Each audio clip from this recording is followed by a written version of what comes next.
तो अब हम लोग नेक्स्ट टॉपिक पढ़ने जा रहे हैं। नेक्स्ट टॉपिक है गैल्वेनोमीटर ना। ये इंस्ट्रूमेंट हम लोग यहां से शुरू कर रहे हैं। अगला टॉपिक है galvanometer.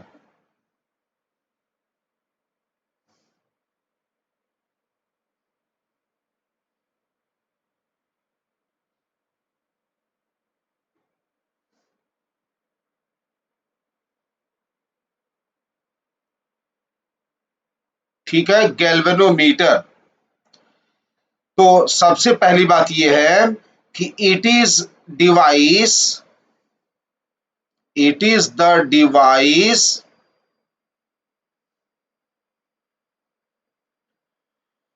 it is the device which detects current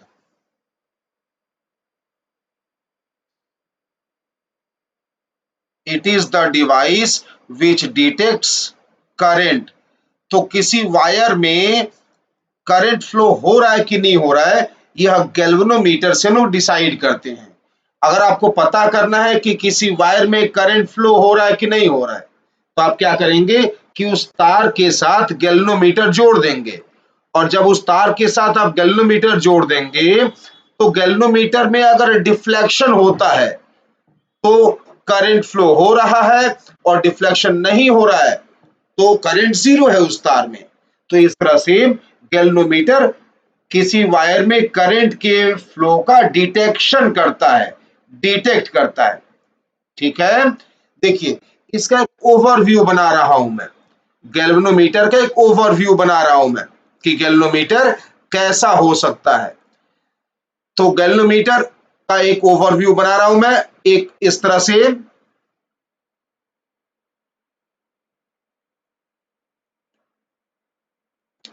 circular shape बनाया मैंने। ठीक है, सर्कुलर शेप बनाया। ये गैल्वेनोमीटर का बॉक्स है ना। गैल्वेनोमीटर ऐसे दिखाई देगा आपको बाहर से। तो ये गैल्वेनोमीटर का बॉक्स है ऐसे। कंस्ट्रक्शन देखा जाएगा, कंस्ट्रक्शन हम लोगों को नहीं पढ़ना है। गैल्वेनोमीटर का ओवरव्यू देखिए। ये गैल्वेनोमीटर के दो वायर्स हैं। पॉइंट ए से करंट इंटर करेगा, बी से बाहर निकलेगा, चाहे बी से इंटर करेगा, ए से बाहर निकलेगा। ठीक है, तो गैल्वेनोमीटर जैसे आप बाइक चलाते हैं ना, बाइक जैसे आप बाइक चलाते हैं और बाइक में क्या आप स्पीड से बाइक चला रहे हैं उसको जानने के लिए आप देखें ना, बाइक के आगे पुराने बाइक में निडल वाला एक मीटर लगा होता था, निडल्स वाला। अब तो नई बाइक आ रही है जिसमें डिजिटल लिखा होता है ना। मैं पुराने बाइक की बात कर रहा हूं जिसमें निडल लगा होता था, उस तरह का कुछ सिस्टम समझिए। तो यहां पर भी ऐसे होगा। कैलिब्रेशन, कैलिब्रेशन के लिए स्केल बना होगा, जहां पर जैसे बाइक में होता है कितना किलोमीटर प्रति घंटा से आप बाइक चला रहे हैं, ऐसे ही यहां भी एक कैलिब्रेशन होगा और यहां पर भी लिखा होगा। लेट अस कंसीडर कि यहां लिखा है जीरो, यहां लिखा है जीरो, और इसके दोनों तरफ स्केल बना होगा और ऐसे उस पर कुछ एम्पियर्स या कुछ भी ऐसे लिखा हो सकता है। ठीक है ना, तो ये हो गया स्केल। अब गैल्वेनोमीटर में जैसे आप देखे हैं बाइक के मीटर में एक नीडल लगी होती है, ऐसे ही गैल्वेनोमीटर में यह नीडल लगा हुआ है। ओके, यह गैल्वेनोमीटर में नीडल लगा हुआ है। यह सिंपल सा डिवाइस गैल्वेनोमीटर कहलाता है। अब होगा ये कि जब कभी भी गैल्वेनोमीटर के वायर में करंट फ्लो होगा, जब कभी भी गैल्वेनोमीटर के वायर में करंट फ्लो होगा, जैसे मान लीजिए पॉइंट ए से करंट इंटर किया आई, पॉइंट ए से करंट इंटर किया आई, और गैल्वेनोमीटर के अंदर करंट इंटर किया, और जो भी इसके अंदर वायर्स लगे होंगे उसके थ्रू करंट फ्लो होता हुआ पॉइंट बी से बाहर निकल आया। तो जैसे इसमें करंट फ्लो होगा, गैल्वेनोमीटर की नीडल में ऐसे डिफ्लेक्शन आएगा। गैल्वेनोमीटर का नीडल जैसे बाइक जब आप चलाते हैं, जब आप बाइक नहीं चला रहे होते हैं तो नीडल जीरो पे होती है, और जैसे ही बाइक चलता है तो नीडल में कुछ डिफ्लेक्शन आता है। ऐसे ही जैसे ही करंट फ्लो हुआ तो कुछ ना कुछ डिफ्लेक्शन आएगा, नीडल कुछ डिफ्लेक्ट होगी। तो कितना एंगल डिफ्लेक्ट हो रही है, मान लीजिए वो एंगल थीटा है, ये एंगल ऑफ डिफ्लेक्शन थीटा है। तो गैल्वेनोमीटर वह डिवाइस है जो नीडल में डिफ्लेक्शन दिखाकर करंट बताएगा कि तार में करंट फ्लो हुआ कि नहीं हुआ। ठीक है ना। तो गैल्वेनोमीटर क्या है, देखिए, it is the device which detects current. कैसे डिटेक्ट करेगा, नीडल में डिफ्लेक्शन दिखाकर। जब कभी भी करंट फ्लो होगा तो नीडल उसका डिफ्लेक्ट हो जाएगा। ठीक है ना। तो इस तरह से गैल्वेनोमीटर हम लोग यूज करते हैं करंट का डिटेक्शन करने के लिए, करंट को डिटेक्ट करने के लिए। अब इतना बड़ा बड़ा डायग्राम बार बार बनाना तो पॉसिबल होगा नहीं, तो जैसे हर चीज का एक सिंबल है, ऐसे इसका भी एक सिंबल है। तो इसको सिंबॉलिक फॉर्म में ऐसे लिखा जाता है।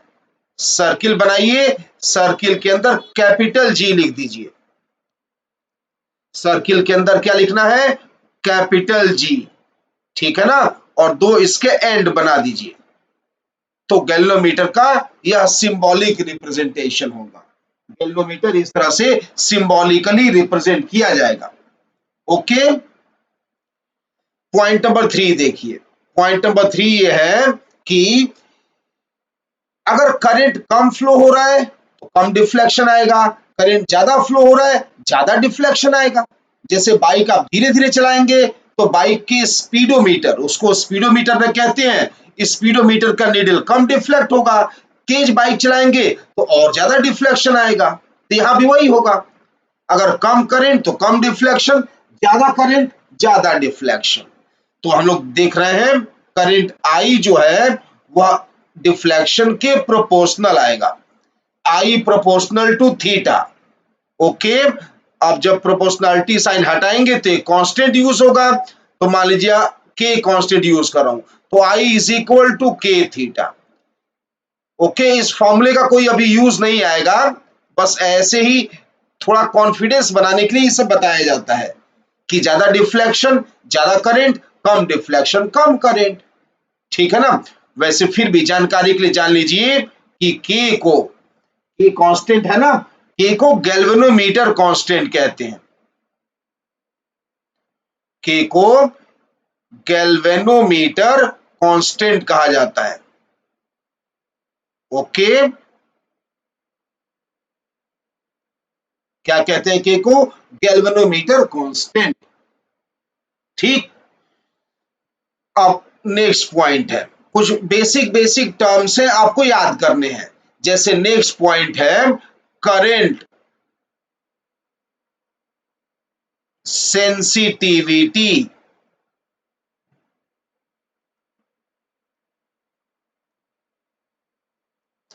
Current sensitivity. ठीक है ना। करंट सेंसिटिविटी, इसको शॉर्टकट में लिख रहा हूं स्मॉल सी और एस। ठीक है ना। शॉर्टकट लिख रहा हूं, एक इसका शॉर्टकट बना दिया मैंने, करंट सेंसिटिविटी। ये डिफाइन होता है डिफ्लेक्शन पर यूनिट करंट, है ना, theta upon I. Current sensitivity theta upon I, ये डिफाइन होता है। ठीक। तो सबसे पहले क्या देखा आपने, गैल्वेनोमीटर वह डिवाइस है जो करंट का डिटेक्ट करेगा, करंट फ्लो हो रहा है कि नहीं हो रहा है वायर में बताएगा। दूसरा आपने पढ़ा एक ओवरव्यू, कंस्ट्रक्शन का ओवरव्यू, कि जब करंट जाएगा तो गैल्वेनोमीटर का नीडल डिफ्लेक्ट होगा। फिर आपने इसका सिंबॉलिक रिप्रेजेंटेशन पढ़ा, गैल्वेनोमीटर को सिंबल में कैसे दिखाएंगे। फिर आपने देखा कि करंट प्रोपोर्शनल टू थीटा होता है, I is equal to k theta, then current sensitivity, deflection per unit current. Okay. Point number 5, point number 5 है गैल्वेनोमीटर में करंट एक टर्मिनल ए से एंटर किया, देखिए डायग्राम देखिए, एक टर्मिनल ए से एंटर किया और दूसरे टर्मिनल बी से बाहर निकला। तो करंट गैल्वेनोमीटर में अंदर एंटर करके उसके अंदर जो भी वायर होगा उसमें फ्लो होता हुआ बाहर निकला है, तो वायर का कुछ रेजिस्टेंस तो होगा ना। तो इस तरह से करंट जब गैल्वेनोमीटर से फ्लो होते समय रेजिस्टेंस फेस करेगा, यानी गैल्वेनोमीटर का वो रेजिस्टेंस कहलाएगा। तो गैल्वेनोमीटर का जो रेजिस्टेंस है उसे कैपिटल जी लिखा करेंगे।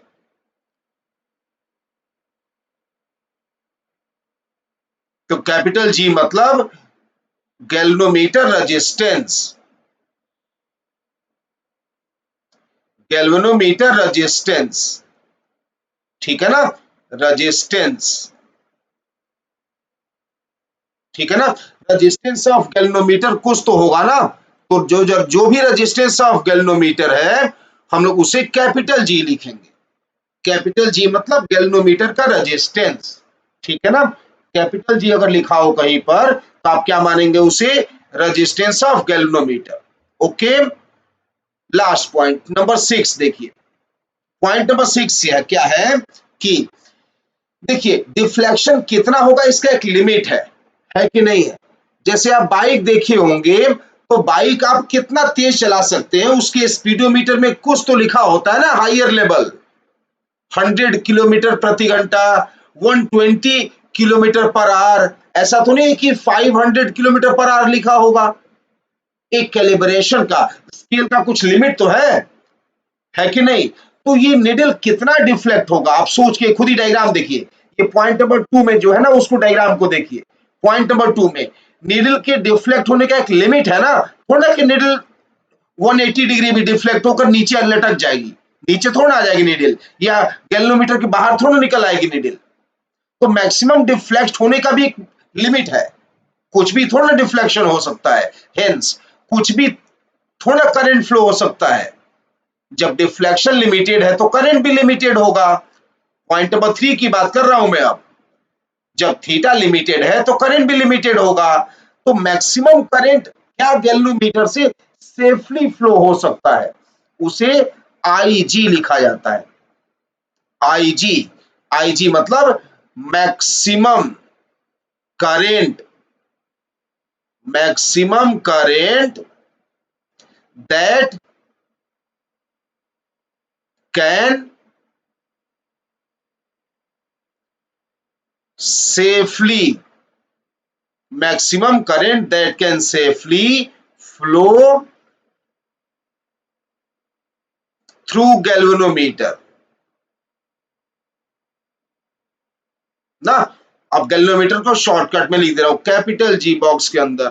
तो गैल्वेनोमीटर से जो मैक्सिमम करंट फ्लो हो सकता है, गैल्वेनोमीटर से जो मैक्सिमम करंट फ्लो हो सकता है उसको लोग क्या लिखते हैं, कैपिटल जी, ठीक है।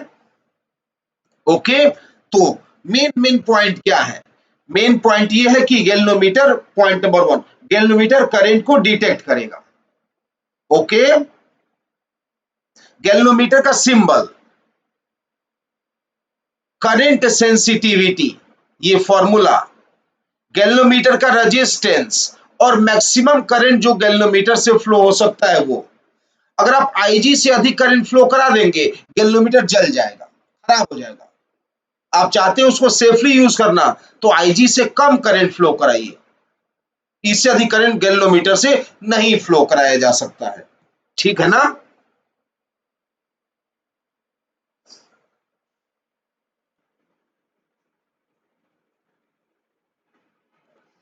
तो हो गया गैल्वेनोमीटर में अधिक से अधिक कितना करंट जा सकता है, आईजी, ठीक है ना। गैल्वेनोमीटर में अधिक से अधिक क्या करंट जा सकता है, ये आईजी। इससे अधिक करंट गैल्वेनोमीटर में नहीं फ्लो कराना है, ठीक है ना। क्यों, क्योंकि जब ये आईजी करंट फ्लो करेगा तो निडल में जितना डिफ्लेक्शन हो सकता है पूरा का पूरा डिफ्लेक्शन होगा, ठीक है, मैक्सिमम डिफ्लेक्शन होगा। मैक्सिमम करंट तो मैक्सिमम डिफ्लेक्शन, इसीलिए हम लोग आईजी को फुल स्केल डिफ्लेक्शन भी कहते हैं। Full scale deflection current, full scale deflection current, इस आईजी को फुल स्केल डिफ्लेक्शन करंट भी कहते हैं। जब ये आईजी फ्लो होगा तो अधिक से अधिक जितना भी डिफ्लेक्शन हो सकता है निडल में उतना डिफ्लेक्शन हो सकता है, पूरा स्केल जितना तक बना हुआ है स्केल वहां तक डिफ्लेक्ट होगा निडल। इसलिए इसको फुल स्केल करंट या फुल स्केल डिफ्लेक्शन करंट भी कहते हैं, ठीक है। क्या मतलब हुआ इसका कि मैक्सिमम करंट कितना जा सकता है सेफली गैल्वेनोमीटर से। तो मैंने कहा ना मेन पॉइंट नंबर 4, 5, 6 है, करंट सेंसिटिविटी, इसका रूल कई बार आता है, मेन तो 5 और 6 है। गैल्वेनोमीटर का रेजिस्टेंस कैपिटल जी, आई जी, मैक्सिमम करंट जो फ्लो हो सकता है, जिसे हम लोग फुल स्केल करंट कहते हैं। ठीक है ना? ओके। अब गैल्वेनोमीटर को यूज करके हम लोग अलग अलग डिवाइस बनाते हैं। गैल्वेनोमीटर को यूज करके ना अलग अलग डिवाइस बनाते हैं, इसीलिए ये गैल्वेनोमीटर का इंपॉर्टेंस है। गैल्वेनोमीटर का अपने आप में कुछ बहुत बड़ा इंपॉर्टेंस नहीं है, वह इतना ही दिखाता है कि किसी तार में करंट फ्लो हो रहा है कि नहीं हो रहा है। लेकिन उसका यूज करके हम लोग अलग अलग डिवाइस बनाते हैं। जैसे अगला डिवाइस है एमीटर, अगला डिवाइस है एमीटर, है ना? ये एमीटर, इसके आगे आएगा वोल्ट मीटर। तो ये सारे डिवाइस का जो कंस्ट्रक्शन है वो गैल्वेनोमीटर से होता है। ठीक है ना? एमीटर, सबसे पहले मैं आपको बता दूं इसका सिंबल। क्या करना है आपको? सर्किल बनाना है और सर्किल के अंदर कैपिटल ए लिखना है। सिंबल एक ही बार में याद हो जाएगा। सर्किल के अंदर जी लिखा है तो गैल्वेनोमीटर, जी से गैल्वेनोमीटर, ए लिखा है तो एमीटर, ए फॉर एमीटर। तो सबसे पहले इसका सिंबल। दूसरी बात, होता क्या है ये? तो ये होता है it is the device, it is the device which measures current, it is the device which measures current, ये करंट का मेजरमेंट करेगा। गैल्वेनोमीटर करंट को डिटेक्ट करता है, करंट है कि नहीं है। ये क्या ये करंट को मेजर करता है, कितना करंट है। अगर करंट है तो कितना करंट है, करंट को मेजर करता है। ठीक है ना? तो यह डिवाइस करंट को मेजर करता है। जैसे जैसे मान लीजिए कि आपके पास एक सिंपल सा सर्किट डायग्राम है, ये रेजिस्टेंस R है और यह एक सेल है, ये एक सेल है। ओके, चलिए आइडियल सेल ही बना, चलिए कोई बात नहीं, जो बन गया सो बन गया। एक सेल बना लिया मैंने। ओके, तो आप चाहते हैं इस रेजिस्टेंस R में करंट I मेजर करना, I को मेजर करना चाहते हैं आप। तो क्लियरली आपको यहाँ ईएमएफ E और इंटरनल रेजिस्टेंस R पता होना चाहिए। पता है तो मेजर कर ही लेंगे, तब तो कोई टेंशन ही नहीं है, क्योंकि हम लोग बहुत बार पहले ही कर चुके हैं यह सवाल। तो कितना आएगा current? E upon R plus R, यही ना आएगा करंट। लेकिन मान लीजिए आपको बैटरी का ईएमएफ नहीं पता है, या फिर रेजिस्टेंस R ही नहीं पता है, या इंटरनल रेजिस्टेंस नहीं पता है। तो उस केस में क्या करते हैं हम लोग? एमीटर का हेल्प लेते हैं, है ना? एमीटर का हेल्प लेते हैं। आप क्या करेंगे कि ये जो रजिस्टर R था, इसके साथ सीरीज में एमीटर जोड़ देंगे, है ना? एमीटर जोड़ देंगे, सीरीज में एमीटर जोड़ देंगे। सीरीज में क्यों जोड़ा? क्योंकि सीरीज में करंट होता है सेम, सीरीज में करंट सेम होता है। याद है ना सीरीज की प्रॉपर्टी? जो जो कंपोनेंट सीरीज में होते हैं उन सभी में करंट होता है सेम। ठीक, अब ये आपने एमीटर जोड़ा। अब एमीटर जोड़ा, कुछ इसका भी रेजिस्टेंस तो होगा ही होगा, तार से न बनेगा यह भी, तो कुछ इसका भी रेजिस्टेंस होगा। तो अब क्या करेंगे आप? एमीटर की रीडिंग पढ़ लेंगे आप, एमीटर की रीडिंग पढ़ लेंगे आप आई। ठीक है ना? तो जो इसमें एमीटर में करंट है वही इस रजिस्टर R में करंट होगा। क्यों? क्योंकि ये सीरीज में है। कि आई क्या लिखेंगे आप? आई लिखेंगे आप total EMF divided by total resistance R plus capital R plus resistance of ammeter, यही ना हो जाएगा। ठीक, तो इस तरह से करंट का मेजरमेंट हो जाएगा। अच्छा, एक और चीज देखिए। अब देखिए, मैं पहले केस में भी आई लिखा हूं यहां पर ये, और दूसरे केस में भी आई लिखा हूं, तो एलएचएस सेम कर दिया मैंने, लेकिन आरएचएस तो दोनों का डिफरेंट है कि नहीं? इसीलिए इनका नाम अलग अलग देना चाहिए। आपको क्या मेजर करना था? आपको मेजर करना था पहले सर्किट में करंट, तो एक्चुअली में ये आपको आई मेजर करना था, जो पहले इक्वेशन में लिखा है ये आपको आई, ये वाला आई आपको मेजर करना था एक्चुअली में। एक्चुअल तो हम लोग कहेंगे इसे एक्चुअल करंट, ए सी टी लिख दे रहा हूं मैं, एक्चुअल करंट ना, यहां भी लिख रहा हूं, लीजिए ए सी टी, एक्चुअल करंट ये था। लेकिन आप मेजर कितना किए? आप मेजर किए जो यहां लिखा हुआ ये वाला, ये करंट आप मेजर किए जो सेकेंड इक्वेशन में लिखा है। तो जो मेजर किए उसको आई एम लिख दे रहा हूं, एम मतलब मेजर्ड, ये एम मतलब मेजर्ड, आई एम मतलब मेजर्ड लिख दे रहा हूं, ठीक है ना। तो इस तरह से हम लोग एमीटर का यूज करते हैं करंट का मेजरमेंट करने के लिए।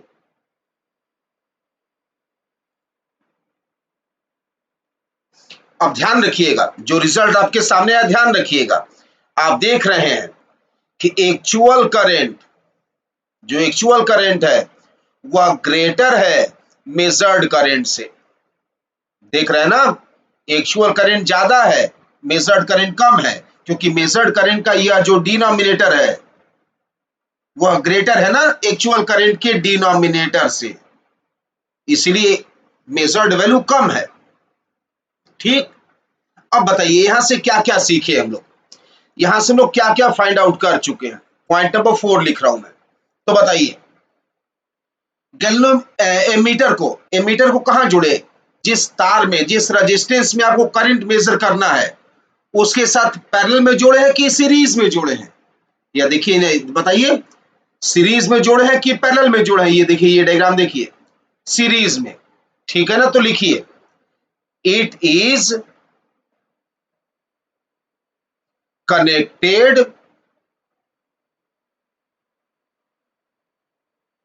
इन सीरीज,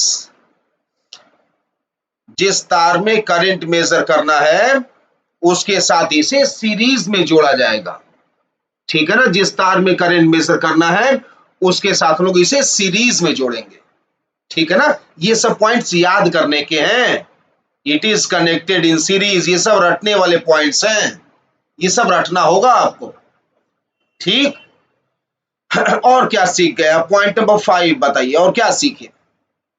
जैसा कि ऊपर लिख ही दिया मैंने कि इट मेजर्स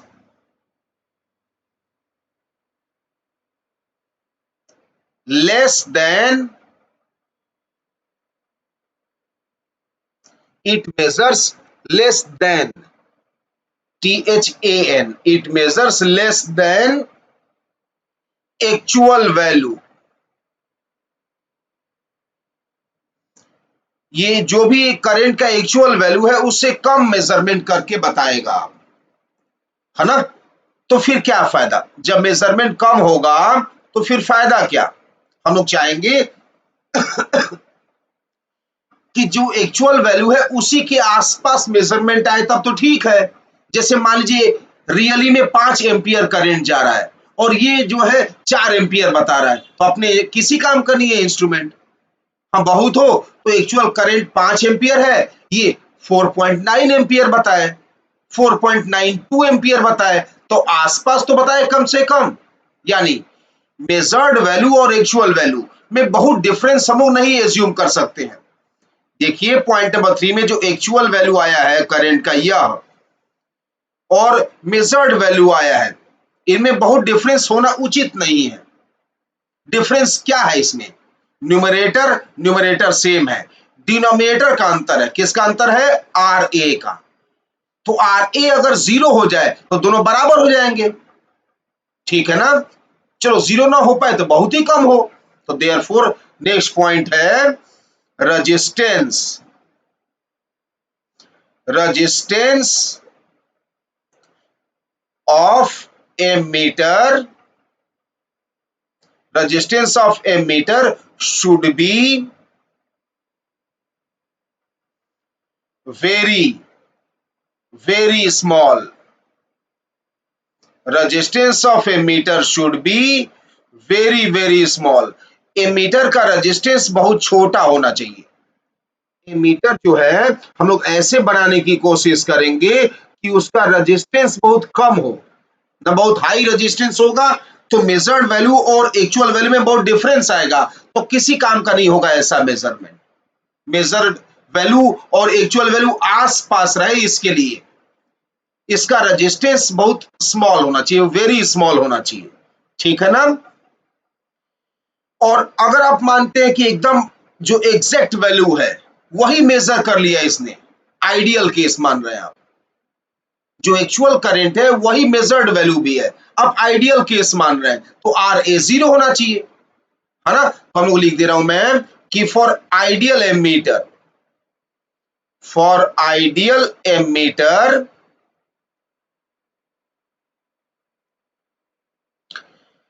आर ए बराबर 0, रेजिस्टेंस ऑफ एमीटर 0 मानेंगे।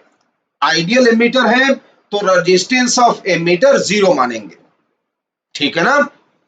तो ये सब रटने वाले पॉइंट्स हैं।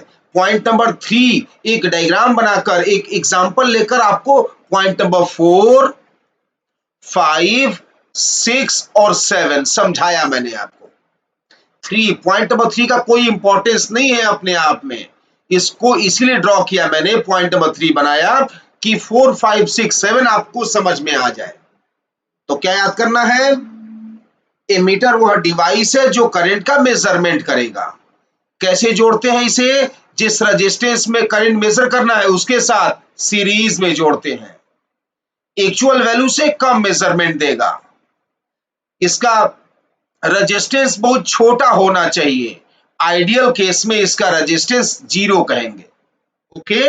आइडियल केस में इसका रेजिस्टेंस 0 कहेंगे, ठीक है ना।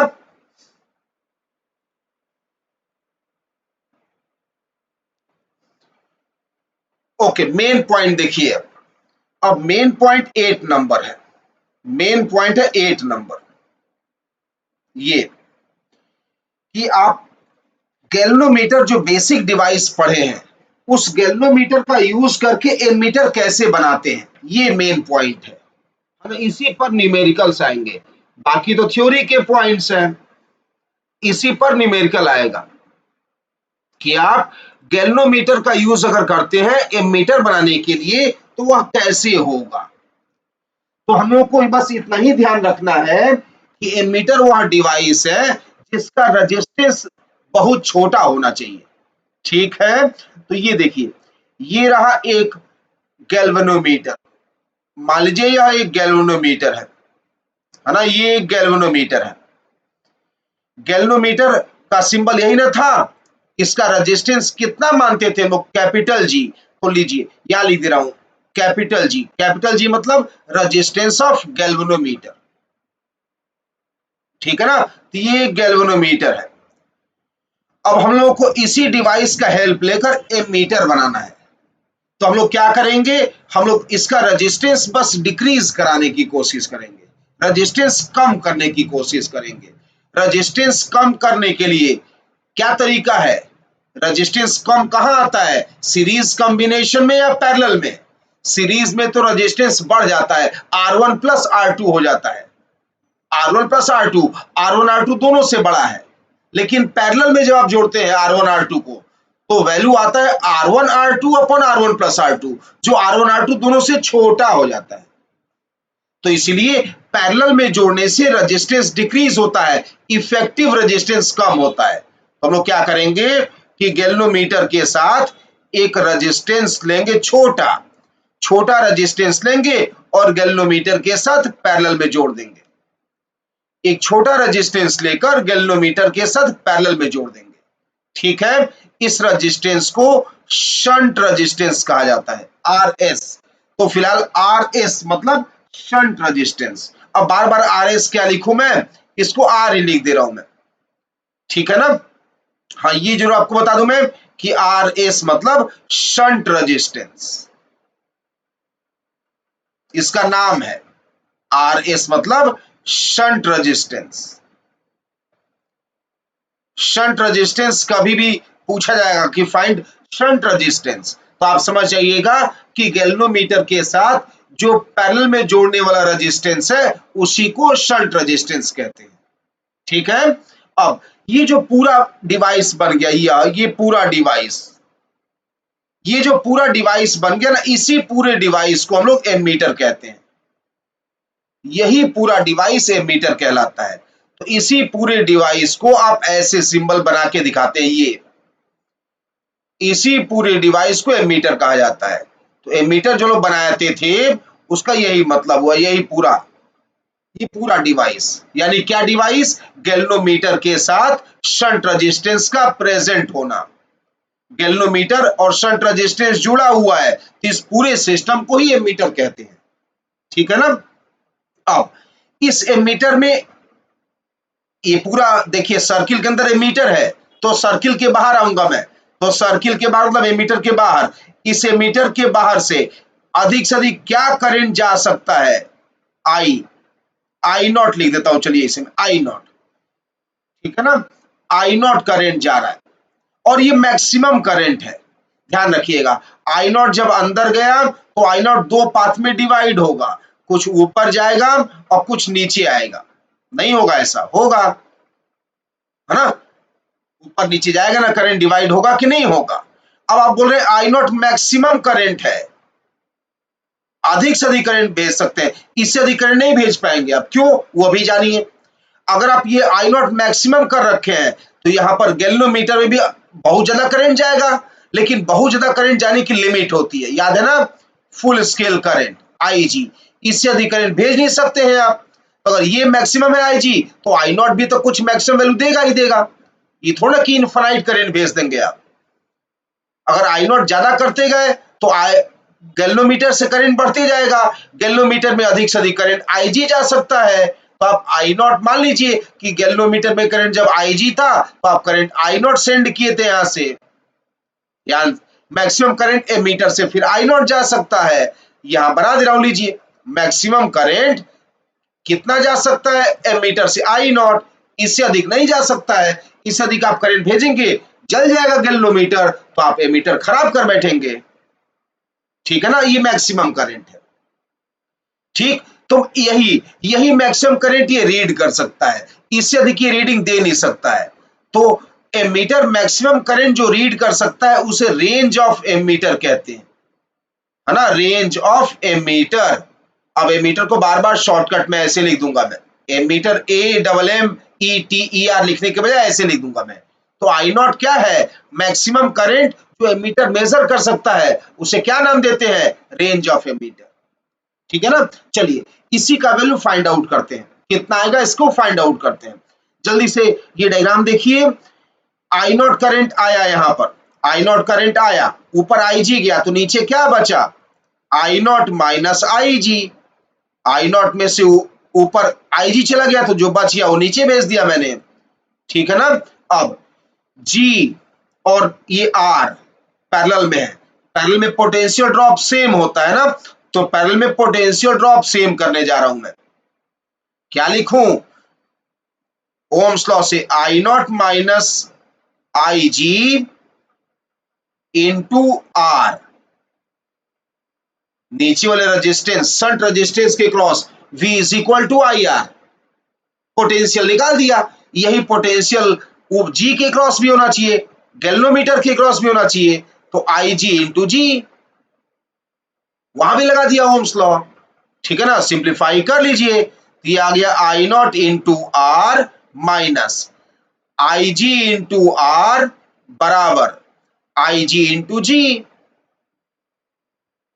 ठीक, आई जी को आरएचएस में भेज दीजिए, तो आई नॉट इंटू आर बराबर आई जी कॉमन आ गया, क्या बच गया, आर प्लस जी।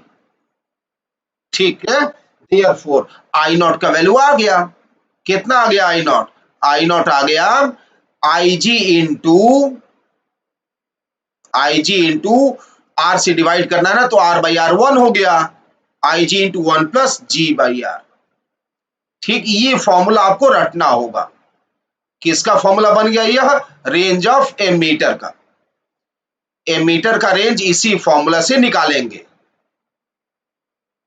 ठीक है ना, ये रेंज ऑफ एमीटर का फॉर्मूला बन गया, इसको आपको रटना होगा। ठीक है, क्या क्या मेन पॉइंट है, ध्यान रखिएगा, कंफ्यूजन ना हो। जब कभी एमीटर जोड़ना हो करंट मेजर करने के लिए किसी तार के थ्रू, तो उस तार के उस रजिस्टर के सीरीज में जोड़ेंगे। और एमीटर बनाना हो गैल्वेनोमीटर से, तो गैल्वेनोमीटर के पैरेलल में जोड़ेंगे शंट रेजिस्टेंस। एमीटर खुद सीरीज में जुड़ता है, खुद एमीटर सीरीज में जोड़ा जाता है, लेकिन एमीटर बनाने के लिए पैरेलल कॉम्बिनेशन यूज करते हैं गैल्वेनोमीटर के साथ शंट रेजिस्टेंस का। बनाना है मीटर तो गैल्वेनोमीटर के साथ पैरेलल कॉम्बिनेशन यूज करेंगे स्मॉल स्मॉल रेजिस्टेंस आर का, जिससे आप शंट रेजिस्टेंस कहें। लेकिन एमीटर खुद अगर यूज करना है, पूरा एमीटर को यूज करना है, तो उसको सीरीज में जोड़ेंगे। ठीक है ना? इसका रेजिस्टेंस बहुत छोटा होना चाहिए, एक्चुअल वैल्यू से कम मेजरमेंट देगा। रेजिस्टेंस आइडियल केस में 0 मानते हैं इसका। और range of ammeter I naught is equal to I G 1 plus G by R. ठीक है ना? ये एमीटर हम लोगों ने जान लिया है।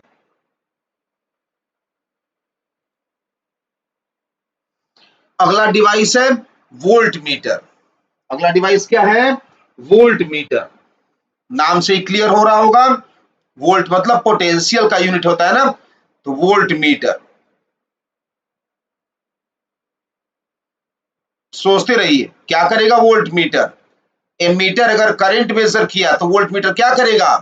पोटेंशियल डिफरेंस मेजर करेगा, है कि नहीं? तो जैसे जैसे वहां आप पढ़े थे उसी ऑर्डर में बनाते जाइए। यहां भी सबसे पहले वहां पर सिंबल पढ़े थे, तो आप सिंबल भी समझ ही गए होंगे। क्या सिंबल बनना चाहिए? सर्किल के अंदर कैपिटल वी, सर्किल के अंदर कैपिटल जी तो गैल्वेनोमीटर, कैपिटल ए तो एमीटर, कैपिटल वी तो वोल्ट मीटर। ठीक है ना? तो ये इसका सिंबल है। अब वोल्ट मीटर करेगा क्या? तो लिख दे रहा हूं, it is the device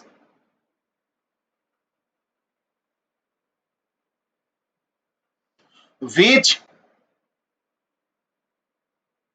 measures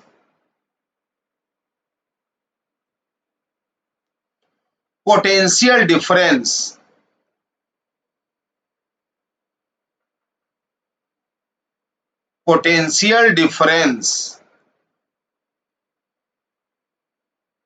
ठीक है ना? तो वह डिवाइस जो पोटेंशियल डिफरेंस मेजर करेगा उसे हम लोग वोल्ट मीटर समझेंगे, या वोल्ट मीटर से पोटेंशियल डिफरेंस मेजर करेंगे। अब जैसे वहां पॉइंट नंबर 3 आपको बना के दिखाया था मैं, और उसी से बहुत कुछ समझ गए थे, यहां भी कुछ वैसे ही करने जा रहा हूं मैं। मान लीजिए कि आप एक रेजिस्टेंस आर देख रहे हैं। इस रेजिस्टेंस आर में आपको करंट कुछ मान लीजिए पता है, ये रेजिस्टेंस आर है, और मान लीजिए कि इसमें करंट पता है। एक बार को मान लीजिए करंट आई पता है, ठीक है ना? तो पोटेंशियल डिफरेंस, इसके क्रॉस पोटेंशियल डिफरेंस क्या आएगा? वी, जो एक्चुअल वैल्यू अभी से लिखते जा रहा हूं मैं, वी ए सी टी मतलब एक्चुअल वैल्यू, यानी यहां का पोटेंशियल डिफरेंस ये वाला क्या आएगा? ये पोटेंशियल डिफरेंस ओम्स लॉ से आई इंटू आर। ठीक है ना? लेकिन मान लीजिए किसी कारणवश आपको करंट या रजिस्टर आर का वैल्यू नहीं पता है। अब आपको जानना है पोटेंशियल डिफरेंस। ना आपको आई पता है, और आई पता है तो हो सकता है आर ना पता हो, तो आपको पोटेंशियल डिफरेंस जानना है। तब आप क्या करेंगे? तो उस केस में आप वोल्ट मीटर का यूज करेंगे। ये जो रेजिस्टेंस आर था, वोल्ट मीटर का यूज करके हम लोग करंट जानने की कोशिश करेंगे, सॉरी पोटेंशियल ड्रॉप जानने की कोशिश करेंगे। करंट कितना फ्लो हो रहा था इसमें? आई, रेजिस्टेंस आर था ना ये। अब बताइए पोटेंशियल ड्रॉप या पोटेंशियल डिफरेंस जो आप बोलते हैं, वो सीरीज में सेम होता है कि पैरेलल में? पैरेलल में। तो आप क्या करेंगे कि पैरेलल में, इसके साथ पैरेलल में वोल्ट मीटर यूज कर लेंगे, इसके साथ पैरेलल में एक वोल्ट मीटर अप्लाई कर देंगे, कनेक्ट कर दिया वोल्ट मीटर इसके साथ पैरेलल में। ठीक है ना? पैरेलल में वोल्ट मीटर जोड़ दिया। अब वोल्ट मीटर का रीडिंग पढ़ लेंगे। वोल्ट मीटर का रीडिंग जो आ रहा है ये रीडिंग पढ़ लेंगे। तो जो वोल्ट मीटर मेजर करेगा वो हम मेजर्ड वैल्यू वीएम लिख रहा हूं मैं। अब पोटेंशियल ड्रॉप पैरेलल में सेम होता है, तो जो वोल्ट मीटर रीड करेगा वो वोल्ट मीटर के क्रॉस पोटेंशियल डिफरेंस हो जाएगा, और पैरेलल में है तो रेजिस्टेंस आर के क्रॉस भी वही पोटेंशियल डिफरेंस हो जाएगा। तो वोल्ट मीटर का रीडिंग पढ़ लीजिए, आर के क्रॉस पोटेंशियल ड्रॉप पता हो जाएगा आपको। ठीक है ना। अब देखिए, क्योंकि ये करंट जब आई आया तो अब यहां पर पैरेलल पाथ बन गया, तो करंट डिवाइड होगा। मान लीजिए करंट नीचे आ गया स्मॉल आई, ऐसे स्मॉल आई करंट आ गया नीचे, तो अब जब कैपिटल आई में से स्मॉल आई नीचे गया तो ऊपर के लिए क्या बचा, आई माइनस स्मॉल आई। ठीक है ना। तो अब पोटेंशियल ड्रॉप क्या मेजर कर रहे हैं, अब आर के क्रॉस पोटेंशियल ड्रॉप क्या मिलेगा आपको, लिखिए आई माइनस आई, अब तो इतना ना करंट गया उसमें, तो I minus small I into R, ये रहा मेजर्ड वैल्यू। एक्चुअल वैल्यू इतना मेजर करना था, आप मेजर कर बैठे इतना, I minus I into R. तो यहां भी क्या दिख रहा है आपको, यहां भी दिख रहा है वही सेम चीज कि एक्चुअल वैल्यू ज्यादा है मेजर्ड वैल्यू से, एक्चुअल वैल्यू ज्यादा है मेजर्ड वैल्यू से। तो फिर पॉइंट नंबर 3 हम लोग अरेंजमेंट देखकर अब निष्कर्ष निकालेंगे, क्या क्या सीख गए। तो पॉइंट नंबर 4, चलिए बताइए क्या समझ में आया। सबसे पहले तो यही समझ में आ गया कि it measures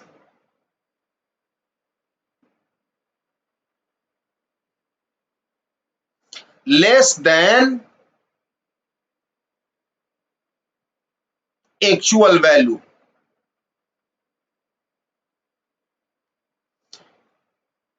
it measures less than actual value, actual value से कम मेजरमेंट दे रहा है। अब बताइए, वोल्ट मीटर को जिस रेजिस्टेंस आर के क्रॉस पोटेंशियल डिफरेंस मेजर करना था उसके साथ सीरीज में जोड़े हैं कि पैरेलल में, बोलिए पैरेलल में जोड़े हैं ना। तो it is connected, it is connected in parallel, it is connected in parallel।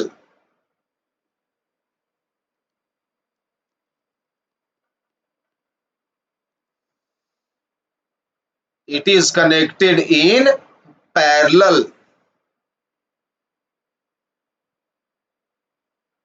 ठीक है ना। इसे कैसे जोड़ना है, पैरेलल में जोड़ना है।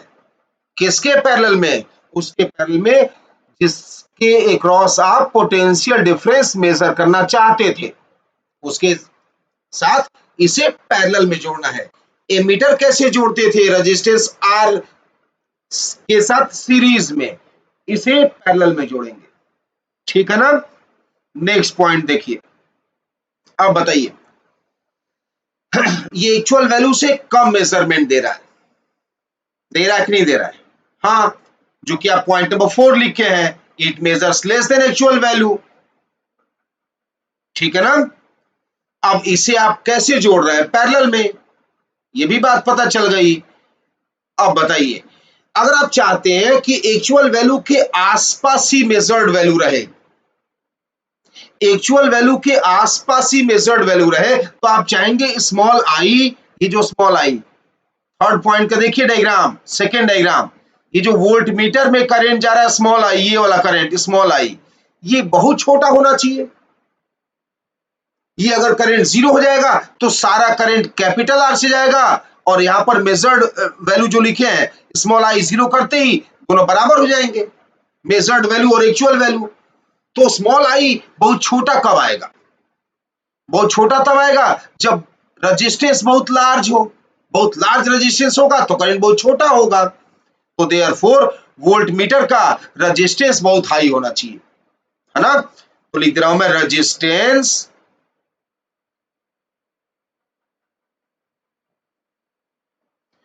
Of volt meter, resistance of volt meter should be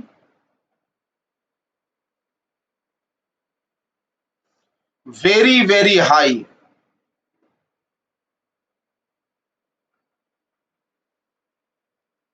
high मतलब लार्ज, है ना।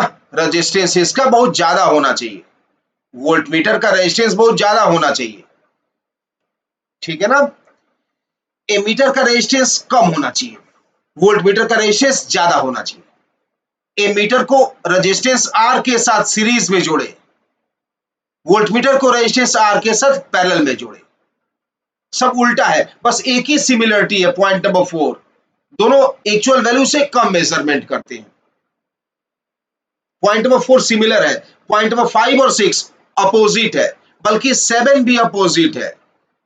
एमीटर का आइडियल केस में रेजिस्टेंस 0 आया था, अब इसका रेजिस्टेंस बहुत हाई है, तो आइडियल में इनफाइनाइट मानेंगे, है ना।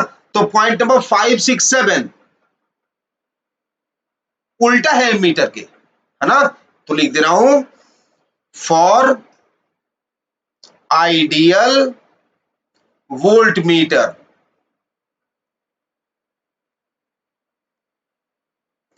resistance of voltmeter is tends to लिख दे रहा हूं मैं, आइडियल केस में तो आप इक्वल टू भी लिख सकते हैं, चलिए कोई नहीं, टेंड्स टू लिख दे रहा हूं, इन्फिनिटी, ठीक है ना। तो आइडियल वोल्टमीटर का रेजिस्टेंस इनफाइनाइट होना चाहिए। तो पॉइंट नंबर 4 दोनों में सेम है, लेकिन 5, 6, 7, 8 सब उल्टा होगा, ठीक है ना।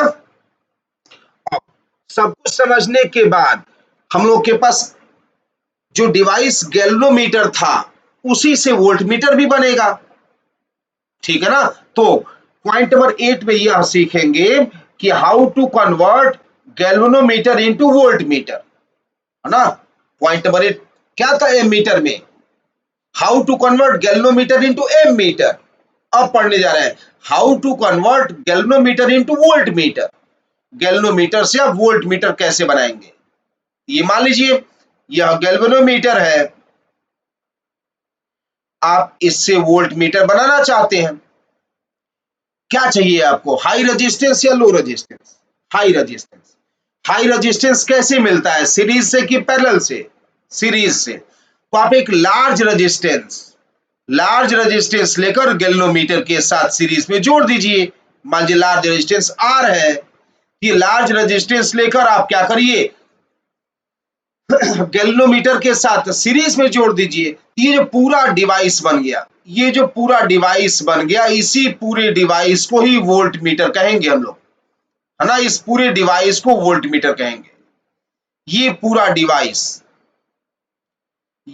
डिवाइस को ही आप वोल्टमीटर कहेंगे, ये, ठीक है ना। इस पूरे डिवाइस को ही आप वोल्टमीटर कहेंगे, ठीक है। अब बताइए वोल्टमीटर कितना पोटेंशियल ड्रॉप मेजर कर सकता है अधिक से अधिक। V0 मान लेता हूं मैं, तो क्या नाम दूं इसका मैं, रेंज, है ना। जैसे मीटर अधिक से अधिक जो करंट मेजर कर सकता है उसे रेंज ऑफ ए मीटर कहते हैं। वोल्ट मीटर अधिक से अधिक जो पोटेंशियल ड्रॉप मेजर कर सकता है उसे रेंज ऑफ वोल्ट मीटर कहेंगे, ठीक है ना। रेंज ऑफ वोल्ट मीटर ये फाइंड आउट करेंगे अभी। बताइए, चलिए बेस पहला डायग्राम देखिए, फर्स्ट डायग्राम देखिए, बताइए अगर आप चाहते हैं अधिक से अधिक पोटेंशियल ड्रॉप मेजर करना, ये यही ना पोटेंशियल ड्रॉप वोल्ट मीटर के क्रॉस है, V0, आप चाहते हैं ये मेजर करना और ये अधिक से अधिक हो, तो सिंपल ओम्स लॉ से V equal to I R से, अगर I ज्यादा है तो पोटेंशियल ड्रॉप भी ज्यादा होगा। तो अधिक से अधिक क्या करंट फ्लो हो सकता है इसमें, अधिक से अधिक क्या करंट फ्लो हो सकता है, गैल्वेनोमीटर में अधिक से अधिक करंट फ्लो हो सकता है IG, इससे अधिक करंट तो फ्लो हो नहीं सकता है। मैक्सिमम करंट तो मैक्सिमम पोटेंशियल डिफरेंस, ये तो सिंपल है, इससे सिंपल तो कुछ नहीं हो सकता है। IG इंटू ओम्स लॉ से डायरेक्ट आ रहा है, IG into G plus R. तो अगर एमीटर का रेंज चाहिए I0, तो IG into 1 plus G by R आया था। वोल्ट मीटर का आपको चाहिए रेंज, मतलब अधिक से अधिक क्या पोटेंशियल ड्रॉप मेजर कर पाएगा, ये आसान है, IG into G plus R, ये फॉर्मूला याद करिए, रेंज ऑफ वोल्ट मीटर, इस पे न्यूमेरिकल्स आएंगे, ठीक है ना। तो हमने एमीटर और वोल्टमीटर दोनों पढ़ लिया। ओके,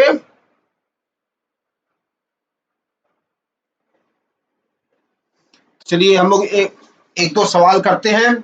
सवाल एकदम इजी होगा, फॉर्मूला पर वैल्यू रखने वाला सवाल होगा।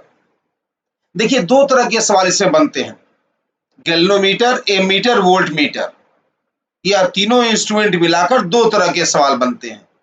एक तो रेंज वाले सवाल, जो रेंज का फॉर्मूला पढ़ा, एमीटर का रेंज, वोल्ट मीटर का रेंज। और दूसरा एक टाइप तो ये हो गया रेंज वाले क्वेश्चन। दूसरा टाइप हो गया कि सर्किट में एमीटर चाहे वोल्ट मीटर लगे होंगे और पूछा जाएगा कि उनका रीडिंग कितना है। ठीक है ना, दो टाइप के ही सवाल बनते हैं। तो पहला टाइप तो बहुत इजी माना जाता है।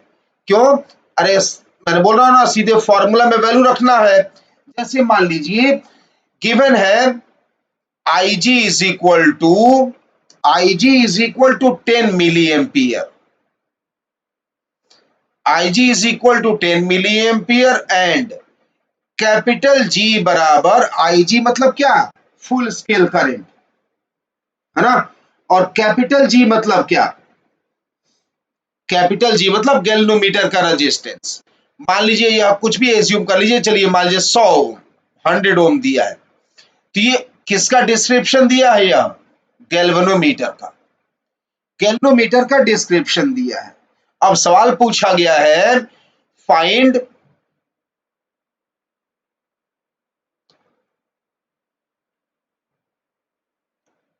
रेजिस्टेंस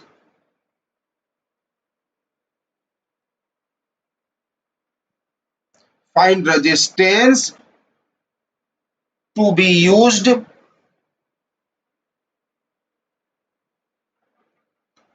टू कन्वर्ट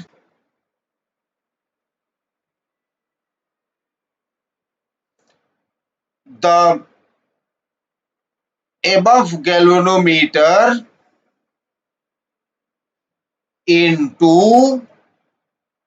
पहला सवाल, an ammeter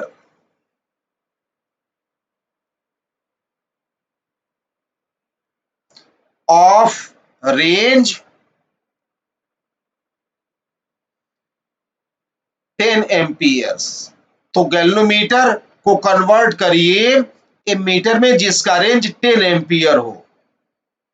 इसको करने के लिए क्या रेजिस्टेंस यूज करेंगे आप। दूसरा सवाल है अ वोल्ट मीटर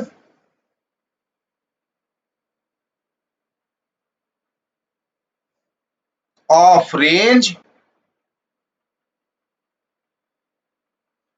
50 वोल्ट्स। जो ऊपर गैल्वेनोमीटर दिया है उसको वोल्ट मीटर में कन्वर्ट करना है और उसका रेंज 50 वोल्ट होना चाहिए।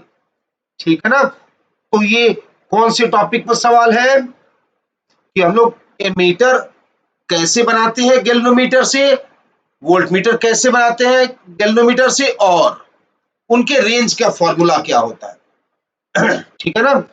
तो सॉल्यूशन में देखिए सिंपल सा क्वेश्चन है, खाली फॉर्मूला पर हो जाएगा सवाल। पहला सवाल जब सॉल्व कर रहा हूं मैं, फॉर्मूला लगाऊंगा। रेंज का फॉर्मूला क्या पढ़ा था, I naught is equal to I G 1 plus G by R. इसमें सब कुछ दिया हुआ है, केवल आर ही तो अननोन है। आई नॉट कितना दिया है, रेंज 10, आई जी कितना दिया है 10 मिली एम्पियर। 10 मिली एम्पियर मतलब 10 का पावर -2 इंटू 1 प्लस जी कितना दिया है 100, आर ही तो निकालना बच गया बस। ठीक है ना। 10 का पावर -2 एलएचए से भेज दीजिए, ये हो गया 1000 बराबर 1 प्लस 100 बाई आर। ठीक है ना। आर का वैल्यू क्या आ गया बताइए, 100 बाई आर। 1 को एलएचएस भेज दो तो 100 बाई आर 999 आ गया। तो आर का वैल्यू 100 डिवाइडेड बाई 999, है ना। ये आ गया, कितना इजी है ना ये, देखिए ये एक आंसर आ गया। मैंने कहा ना केवल फॉर्मूला में वैल्यू रखना होता है। दूसरा सवाल वोल्ट मीटर वाला है, उसका रेंज का फॉर्मूला लिखिए। V naught is equal to I G into G plus R, यही ना होता है। V नॉट कितना दिया है 50, आई जी कितना दिया है 10⁻⁻², जी 100, आर निकालना है। ये तो ओरली सॉल्व हो जाएगा। कैसे? 10⁻⁻² एलएचएस भेज दीजिए तो कितना हो जाएगा 10⁻⁻² एलएचएस भेजेंगे 50 इंटू 100 5000, 5000 में 100 कम कर दो तो कितना आ गया 4900। ये तो ओरली सॉल्व हो जाएगा, है ना। और देख लीजिए रेजिस्टेंस ऑफ एमीटर कितना आया very small, resistance of voltmeter क्या आया लार्ज, यही ना होता है। ठीक है ना, तो यही आपसे बोला था फर्स्ट टाइप का क्वेश्चन ये रहा है। सेकेंड टाइप में क्या होता है, ये किसी सर्किट में इन्वॉल्व होते हैं और उनका रीडिंग पूछा जाता है। वो अभी आसान ही है, कठिन वो अभी नहीं है।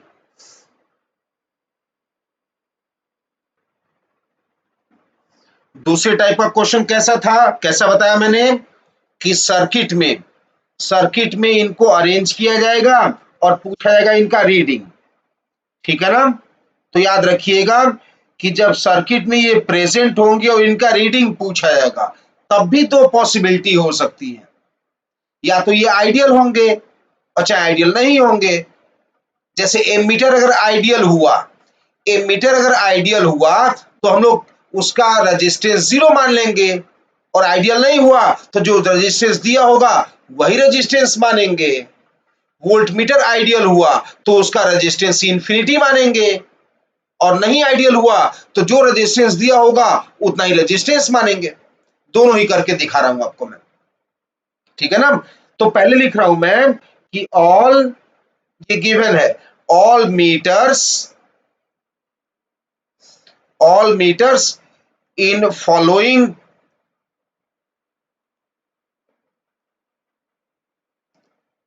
Diagram are ideal. ठीक है ना, तो जितने भी मैं दिखाऊंगा एमीटर वोल्ट मीटर उनको आइडियल मानना है आपको। चलिए क्वेश्चन देखिए, मान लीजिए एक सेल है, बैटरी, ये एक बैटरी है, इस बैटरी का इंटरनल रेजिस्टेंस है कुछ ना कुछ। चलिए मान लेता हूं बैटरी का ईएमएफ 18 वोल्ट है, जो मर्जी मान लीजिए। 1 ओम इसका इंटरनल रेजिस्टेंस है। इस तरह से एक रेजिस्टेंस यहां है,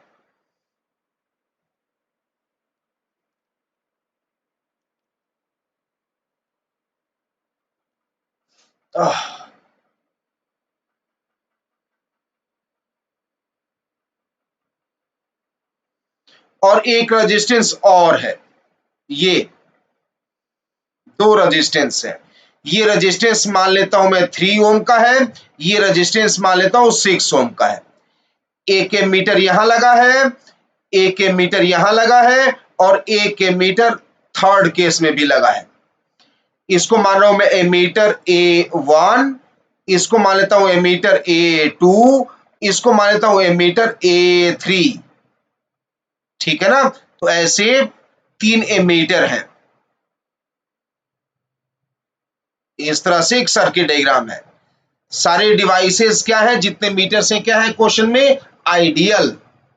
ठीक है ना, चलिए एक वोल्ट मीटर भी जोड़ देता हूं मैं, एक वोल्ट मीटर यहां जोड़ दे रहा हूं ऐसे। ये वोल्ट मीटर V, इसको V1 V2 नहीं लिख रहा हूं क्योंकि एक ही तो है ये। ठीक है ना, तो ये एक सर्किट डायग्राम है। आपसे पूछा गया find reading of all, find reading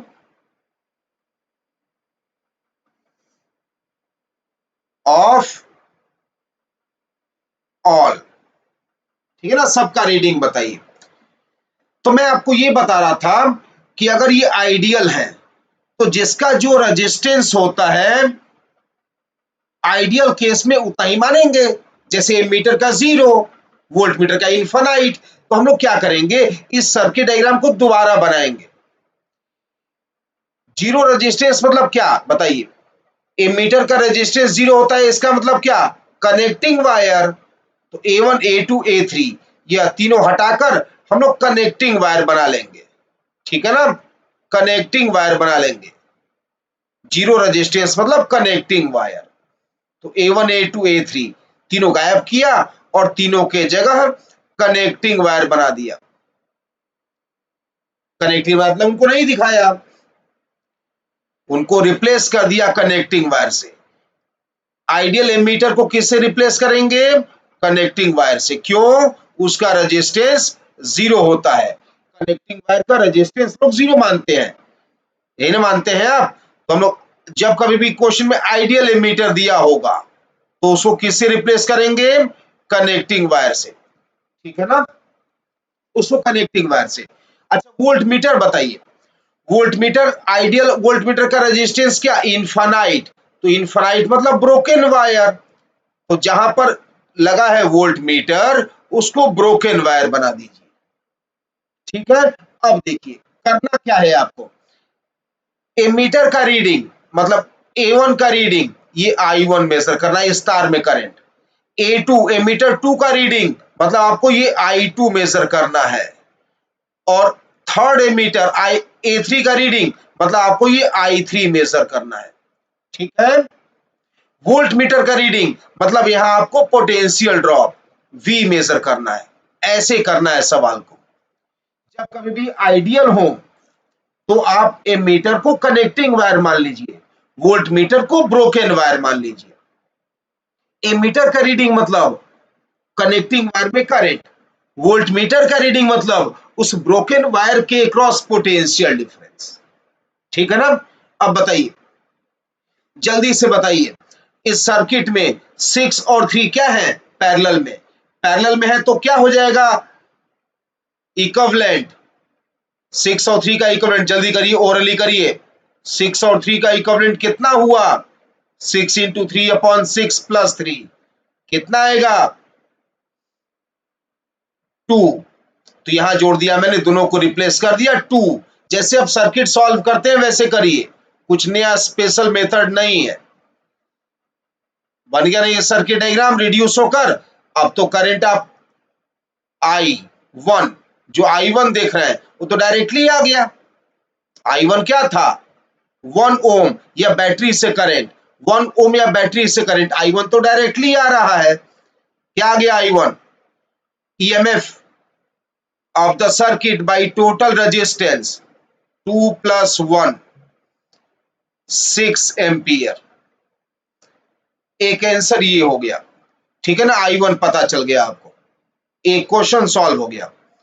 अब आपको I2 और I3 निकालना है। तो मेन सर्किट में देखिए, क्वेश्चन वाले सर्किट में आपको यहां पर करंट पता चल गया है, करंट पता चल गया है कितना, I1। ये करंट का डायरेक्शन मैंने उल्टा बना दिया है, करंट ऐसे बना लीजिए, क्योंकि करंट I1 आ रहा है ना तो ये राइट जाएगा, I2 राइट जाएगा ना, तो यहां पर राइट मतलब राइट जाएगा ऐसे। I3 भी राइट जाएगा ना, तो राइट बना लीजिए, I3 ये राइट जाएगा, ठीक है ना। तो I2 I3 मेजर करना है अब आपको। I1 तो पता चल गया, I2 कैसे मेजर होगा, सिंपल, अब करंट डिवीजन रूल लगा दीजिए, करंट डिवीजन रूल लगा दीजिए, ठीक है ना। या पैरेलल में पोटेंशियल ड्रॉप सेम कर दीजिए, पैरेलल में पोटेंशियल ड्रॉप सेम होता है, क्या लिख दो बताइए, IR I2 इंटू 3, चलिए पोटेंशियल ड्रॉप सेम कर रहा हूं, I2 इंटू 3 बराबर I3 इंटू 6, IR सेम हो गया, ठीक है ना।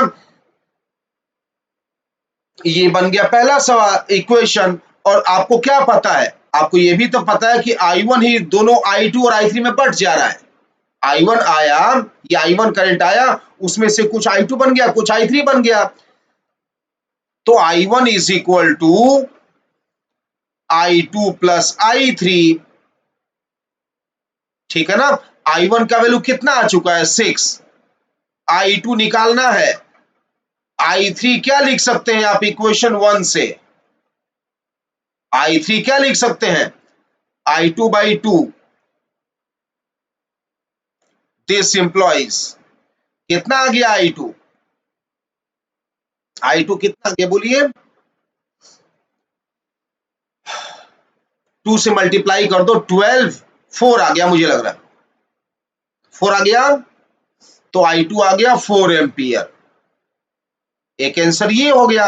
अगर I2 4 आ गया तो I3 कितना आ गया, एंड I3, तो अगर ये 4 आ गया तो ये 2 आ गया, ठीक है ना। तो ये I1 I2 I3 यानी एमीटर के रीडिंग आ गए। क्या किया हम लोगों ने, कुछ ज्यादा नहीं किया है। आइडियल एमीटर्स है तो उनको कनेक्टिंग वायर मान के उसमें करंट निकाल दीजिए, जैसे आप निकाला करते थे। तो लगे हाथों एक हम लोग सर्किट का सवाल भी प्रैक्टिस में कर लिए, एमीटर वोल्टमीटर के सहारे एक सर्किट वाले सवाल को भी आप और प्रैक्टिस कर लिए, ठीक है ना। I1 I2 I3 निकल गया, ओके।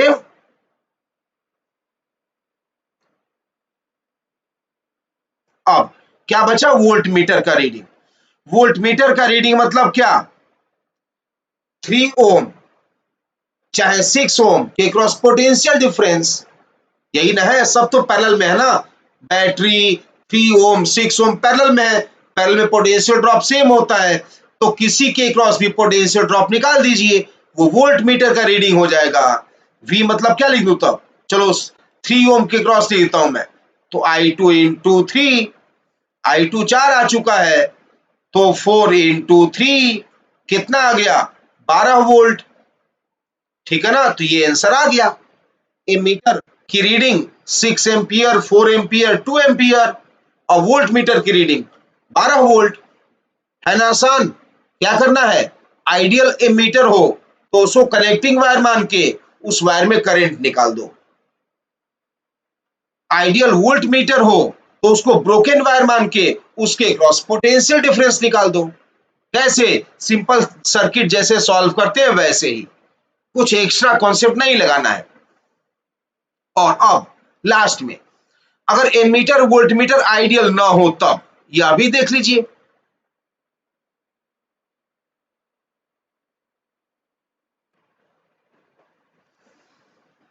तो अगला सवाल देखिए, इसमें मान लीजिए एक बैटरी है, आइडियल सेल है, मान लीजिए एक आइडियल सेल है जिसका ईएमएफ 110 वोल्ट है।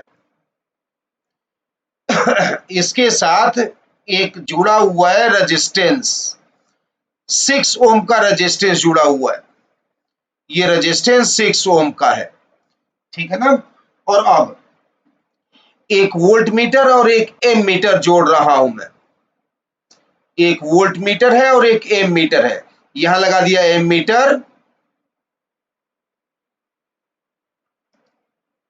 इस तरह से, और एक वोल्ट मीटर, ऐसे एक वोल्ट मीटर। लेकिन ये वोल्ट मीटर और एम मीटर आइडियल नहीं है, आइडियल होते क्या करना है पिछले सवाल में सीख गए, अब ये आइडियल नहीं है। मान लीजिए कि वोल्ट मीटर का रेजिस्टेंस दिया हुआ है 120 ओम, 120 ओम, एमीटर का रेजिस्टेंस दिया हुआ आर ए बराबर कुछ इसका वैल्यू भी एज्यूम कर लीजिए, चलिए 10 ओम मान लेता हूं मैं। तो अब क्वेश्चन में पूछा गया है फाइंड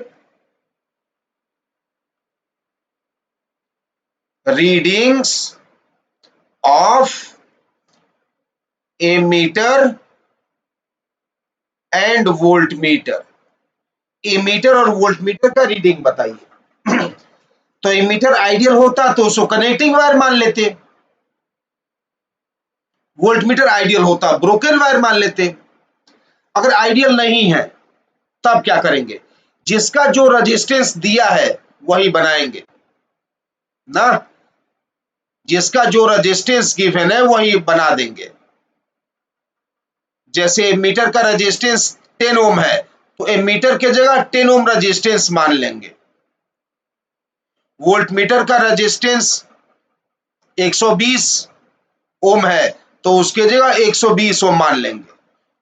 तो रियल केस में, नॉन आइडियल केस में जिसका जो रेजिस्टेंस दिया होगा उसको उतना ही रेजिस्टेंस से रिप्लेस कर देंगे। ठीक है ना। यह 6 ओम था, एमीटर को रिप्लेस किया 10 ओम से, वोल्ट मीटर को रिप्लेस किया 120 ओम से। अब याद रखिएगा वोल्ट मीटर क्या रीड करता है? Potential difference. तो आपको यहां का पोटेंशियल डिफरेंस मेजर करना है। V ये रीडिंग ऑफ वोल्ट मीटर हो जाएगा। एमीटर क्या रीड करता है? करंट। तो आपको इस एमीटर वाले 10 ओम वाले तार में करंट I मेजर करना है। तो आपको ये I निकालना है, ये रीडिंग ऑफ एमीटर हो जाएगा। ये V निकालना है, ये रीडिंग ऑफ वोल्ट मीटर हो जाएगा। कैसे सॉल्व करेंगे? सिंपल सर्किट से। बताइए 6 ओम और 120 क्या है? पैरेलल में। इस पूरे पैरेलल के साथ 10 ओम क्या है? सीरीज में। तो आर इक्विवेलेंट कितना आ गया? Equivalent resistance parallel combination 6 into 120 upon sum 120 plus 6 126। ये पूरा पैरेलल 10 ओम के साथ सीरीज में था तो प्लस 10। देखिए कितना आ रहा, तो ये कैंसिल कर दीजिए, 6 से काट दीजिए 21 आ जाएगा, और काट दीजिए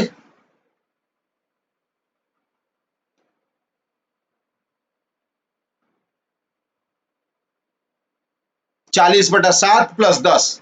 सही बोल रहा हूं मैं? 110/7 110/7। देखिए चेक करिए तो सही किया है मैंने ना। ये आ गया इक्विवेलेंट रेजिस्टेंस। जब इक्विवेलेंट रेजिस्टेंस आ गया तो आप एक ही लूप बनाइए। अब तो करंट आई डायरेक्टली आ गया ना। पहले का आंसर, पहला तो ऐसे ही सॉल्व हो गया। आई बराबर क्या लिखेंगे आप? Total EMF 110 volt by equivalent resistance 110 divided by 7। कितना आ गया आंसर? 7 एम्पियर। ये देखिए आंसर आ गया। तो ये भी आसान सवाल ही है, क्योंकि ये तो सर्किट जैसे सॉल्व करते थे वही ना क्वेश्चन बन गया, कुछ नया तो हुआ नहीं इसमें। ठीक है ना। अब दूसरा आपको V निकालना है। दूसरा सवाल V निकालना है। तो करंट कितना पता चल गया? 7 है ना। किसमें? 10 ओम में। तो जो 10 ओम में करंट है 7 एम्पियर, 6 और 120 के इक्विवेलेंट में। क्या बोले आप कि 6 ओम और 120 ओम का पैरेलल 10 के साथ सीरीज में है। सीरीज में करंट सेम होता है, नहीं होता है? यानी 10 ओम में जो करंट है 6 और 120 के पैरेलल में वही करंट होगा। ठीक है ना। तो आई आर लगा रहा हूं इसके लिए मैं। आई मतलब 7 और आर मतलब 6 और 120 का पैरेलल। 6 into 120 upon 126। देखिए तो कितना आ रही है?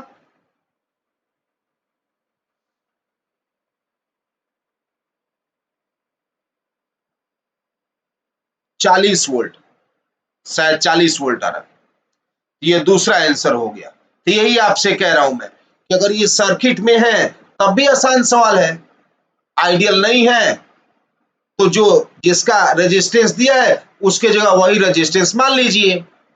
रियल अगर नहीं है, आइडियल है, तो एमीटर की जगह कनेक्टिंग वायर मान के उसमें करंट निकाल दीजिए। वोल्ट मीटर की जगह ब्रोकन वायर मान के पोटेंशियल ड्रॉप निकाल दीजिए। ठीक है ना। जैसे अगला सवाल देखिए, नेक्स्ट क्वेश्चन है, अगला एग्जांपल। ये मान लीजिए एक रेजिस्टेंस है, एक एमीटर लगा हुआ है और एक वोल्ट मीटर लगा हुआ है ऐसे। ठीक है ना। ये आर है। अब क्वेश्चन है कि if voltmeter and ammeter are not ideal, are not ideal, ये आइडियल नहीं है, ठीक है। Also their readings, also their readings are, कुछ भी रीडिंग मान लीजिए, मान लिया रीडिंग, वोल्ट मीटर पहले लिखा हूं ना, तो वोल्ट मीटर का रीडिंग मान लीजिए 60 वोल्ट, एमीटर बाद में लिखा हूं तो एमीटर का रीडिंग मान लीजिए 10 वोल्ट एम्पियर। ये दिया हुआ है कि voltmeter ammeter are not ideal and also their reading are 60 volt and 10 ampere. Find R, R का वैल्यू कितना, ठीक है ना। ये सवाल मान लीजिए ये क्वेश्चन है। अगर आइडियल नहीं है तो क्या करना है बताइए, अगर ये आइडियल नहीं है तो क्या करना चाहते हैं आप, जिसका जो रेजिस्टेंस है उसके जगह वही एज्यूम करेंगे, ठीक है ना, यही ना सिखाया। ये रेजिस्टेंस ऑफ ए मीटर हो गया आर ए, और यह वोल्ट मीटर का रेजिस्टेंस हो गया R V, resistance of voltmeter, ये आर मेजर करना ही था। चलिए काम करते हैं, आर ए बार बार ना लिखना पड़े, इसको आर वन मान लेते हैं और इसको आर टू मान लेते हैं, लिखने में आसानी होगी इसलिए, ठीक है ना। अब देखिए इनका रीडिंग दिया है, रीडिंग दिया है मतलब क्या दिया है, यहां का पोटेंशियल डिफरेंस, वोल्ट मीटर के cross potential difference 60 volt, ammeter का रीडिंग दिया है मतलब यहां पर करंट दिया है 10 एम्पियर, यही ना मतलब हुआ, ठीक है। ओके, तो आप क्या करिए कि यहां पर करंट मान लीजिए I1, ऐसे I1 आ रहा है और वोल्ट मीटर वाला करंट मान लीजिए I2, तो I1 इधर से आया I2 इधर से आया और दोनों मिलके क्या बन गए 10 एम्पियर। ये तो क्या लिखूं मैं, लिखूंगा I1 प्लस I2 बराबर 10 एम्पियर। I1 क्या लिखूं, ओम्स लॉ से V बाई आर, तो 60 बाई आर, ठीक है ना। I2 क्या लिखूं ओम्स लॉ से 60 बाई R2 बराबर 10, ठीक। अब क्या करिए 10 से डिवाइड कर दीजिए, तो 6 by R plus 6 by R2 is equal to 1। यहां से लिखिए 6 by R is equal to, इसको भेज दे रहा हूं मैं RHS में, 1 माइनस 6 बाई R2, ठीक है। तो दिस इंप्लॉइज कि R is equal to, R का वैल्यू क्या आ गया 6 divided by 1 minus 6 by R2, सही किया है मैंने, ठीक है ना। R का वैल्यू आ गया, तो बताइए 6 में 1 से छोटा नंबर, ये देखिए ध्यान से, ये जो डिनोमिनेटर आपने लिखा है ये डिनोमिनेटर 1 माइनस 6 बाई R2 है, 1 से छोटा है, तो 6 में 1 से छोटे नंबर से डिवाइड करेंगे तो वैल्यू बढ़ जाएगा, तो देयरफॉर आंसर लिख दीजिए R2 ग्रेटर देन 6 ओम, R2 6 ओम से ज्यादा आया, ठीक है ना। तो सर्किट वाले सवाल की प्रैक्टिस भी हो गई इसी बहाने, इसमें एमीटर वोल्ट मीटर भी सीख गए हम लोग, ठीक है। ओके।